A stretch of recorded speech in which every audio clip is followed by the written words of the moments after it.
தலைமை கழகத்தின் சார்பில் 2 பேச்சாளர் வந்து பேசினாங்க. பெருமதிப்பிற்குரிய சங்கை தாமஸ் அற்புதமான கருத்துக்களை கவிநயத்தோடு இங்கே எடுத்து பேசி நம்ம அனைவரையும் மகிழ்வித்தார். குடந்தையிலிருந்து வருகை தந்திருக்கின்ற கொள்கை குன்றம் பெருமதிப்பிற்குரிய குடந்தை பாஸ்கர் அவர் தனக்கே உரிய பாணியில் மிக சிறப்பாக பேசியிருக்கிறார். கட்சி எப்படிப்பட்டதுங்கிறத குடந்தை பாஸ்கரை பார்த்தா தெரிஞ்சுக்கலாம். குடந்தை பாஸ்கர் கும்பகோணத்திலிருந்து இங்க பேச வந்திருக்கிறாரு. அவருடைய மகள் ஸ்ரீலேகா 182 பேச்சாளர்களை நம்முடைய மாண்புமிகு தமிழ்நாட்டின் துணை முதலமைச்சர்கள் மாணவ மாணவியர்களை பேச்சு போட்டி நடத்தி அதிலிருந்து ஒரு 182 பேரை தேர்ந்தெடுத்தாங்க. அதுல ஒருத்தரா தேர்ந்தெடுக்கப்பட்டவர் தான் தங்கை ஸ்ரீலேகா. ஸ்ரீலேகா ஏற்கனவே நம்முடைய இதே பகுதியில் இதே தொகுதியில் நம்முடைய கொட்டிவாக்கம் பகுதியில் மதியழகன் நடத்திய கூட்டத்தில் உரையாற்றி சென்றவர். அப்பாவும் கட்சியில பேச்சாளர், அவருடைய மகளும் இன்றைக்கு இயக்கத்தின் சொற்பொழிவாளர் என்கின்ற வகையில் இந்த இயக்கத்தை இன்னும் 100 ஆண்டுகள் ஆனாலும் சரி எவனாலும் எவராலும் அழிக்க முடியாது என்பதற்கு இதைவிட சான்று வேற எதையுமே சொல்ல முடியாது. அந்த அளவுக்கு இன்னைக்கு இந்த இயக்கம் மிகப்பெரிய வலுவான இயக்கம். நாமெல்லாம் எதுக்கு கொண்டாடணும் அப்படிங்கிறது உங்களுக்கு தெரியும் நான் நினைக்கிறேன். எதுக்கு கொண்டாடணும் யாராவது தெரிஞ்சவங்க கை தூக்குங்க பார்ப்போம். அதுக்கும் கும்பகோணத்திலிருந்து வந்த ஸ்ரீலேகா தான் கை தூக்குது. செம்மஞ்சேரியில் இருக்கிற சுனாமி நகர் குடியிருப்புக்கு யாரும் கை தூக்க மாட்டேன்றீங்க. வெரி குட், இப்பதான் கை தூக்குறீங்க. வெரி குட், அந்த அம்மா நல்லா கை தூக்குனாங்க. அந்த நரைச்ச முடி அந்த அம்மா கையில மைக் எடுத்து போய் கொடுப்பா. ஏன் கொண்டாடணும்? அந்த அம்மா கையில மைக் கொடு.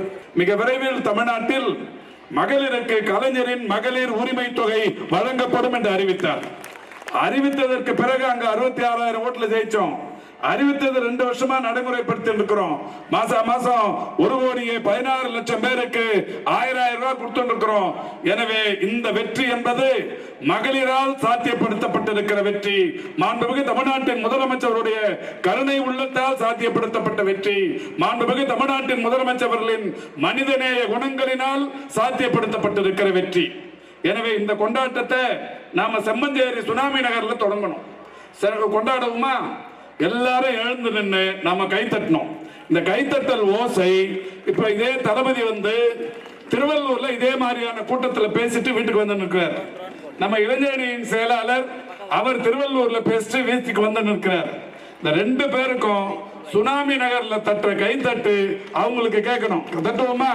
இல்ல வேகமா இந்த வெற்றியை நாம சுனாமி நகர்ல கொண்டாட தொடங்கி இருக்கோம். சுனாமி மாதிரியான அலை.